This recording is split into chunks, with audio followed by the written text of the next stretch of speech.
The Joule's law of heating is, that is, we have already seen H is equal to I square RT. So here heat produced H is proportional to I square, that is square of the current flowing through the resistor R. Heat produced H is again proportional to the resistance for the current I, and heat produced H is directly proportional to the time for which the current flows. So this is very practical application of heating effect of electric current, as we have already seen in daily life examples. So many examples of heating effect of electric current are there, as the bulb is as we pass the electric current through the bulb or through the fan, after some time the bulb as well as the fan gets heated. Okay, these are the examples of Joule's law of heating effect. Now we will see the example of page number 217 of your textbook. See this example. It is also based upon this formula. 100 joule of heat is produced each second in a 4 ohm resistor.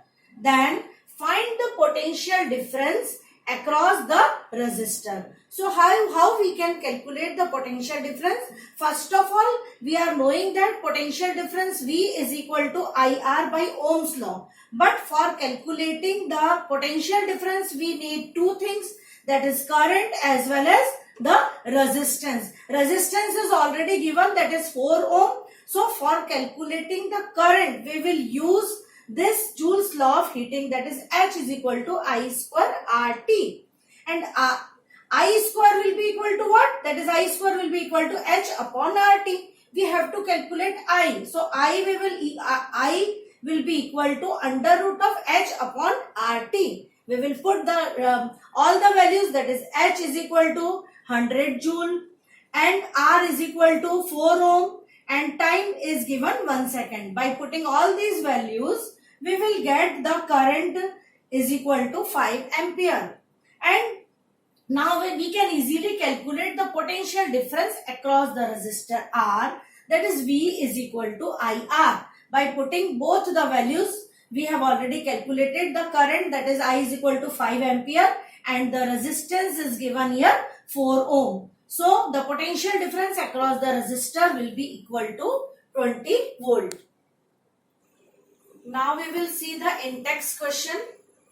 See the question number 3. An electric iron of resistance 20 ohm takes a current of 5 ampere. Here we have to calculate the heat developed in 30 seconds. Okay. So again we will use the Joule's law of heating formula, that is H is equal to I square RT. Here resistance R is given 20 ohm, the current is given 5 ampere and the time T is given 30 seconds. So how we can calculate the heat produced? Heat developed will be equal to I square, that is I is given 5 ampere, 5 square, resistance R is given 20 ohm and time T is given 30 seconds. By putting all these values, we can calculate the heat produced H, that is equal to 15,000 joule, or we can write it as 1.5 into 10 raised to power 4 joule. Okay, 1, 2, 3, 4. So by putting 1.5 into 10 raised to power 4 joule. Okay. Now the next topic in your textbook is given the practical application of heating effect of electric current. As earlier I told you, there are so many examples of practical application of heating effect of electric current.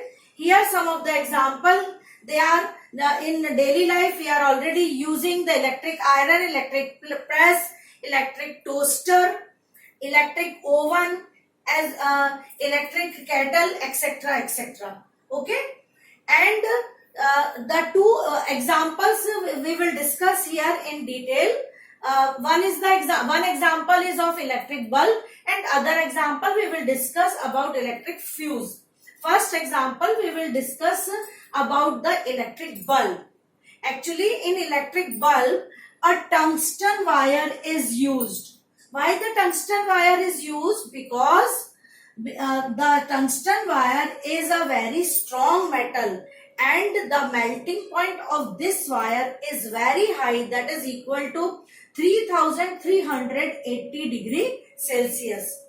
As well as here in tungsten wire, for prolonged use, the nitrogen gas as well as argon gas is used in this electric bulb, because these are the inert gases and the life of bulb will remain for a long time, so these gases are used, and the tungsten wire is used for the electric bulb. Another example we will take, that is electric fuse. In electric fuse, we take a wire having low melting point. Why we use the low melting point wire? Because this electric fuse wire is always connected in series with the circuit.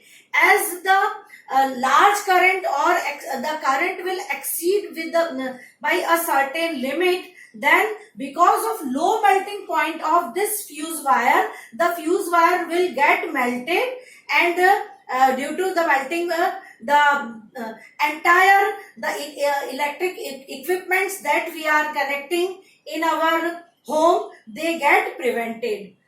Okay, and here in electric fuse, some of the metal examples are aluminium, copper, iron and lead. And we can take the example in the form of alloy also. Okay, so what is the main use of electric fuse wire? It prevents from short circuiting as well as from overloading. In market, so many fuse wires are available of 1 ampere, 2 ampere, 3 ampere, 5 ampere, 10 ampere, etc. According to the different power of the instrument, we can use different fuse wire. Nowadays we are using MCB circuit. It is already prepared. Nowadays it is very much available in market, and MCB, as we are knowing that the full form of MCB is miniature circuit board. Okay.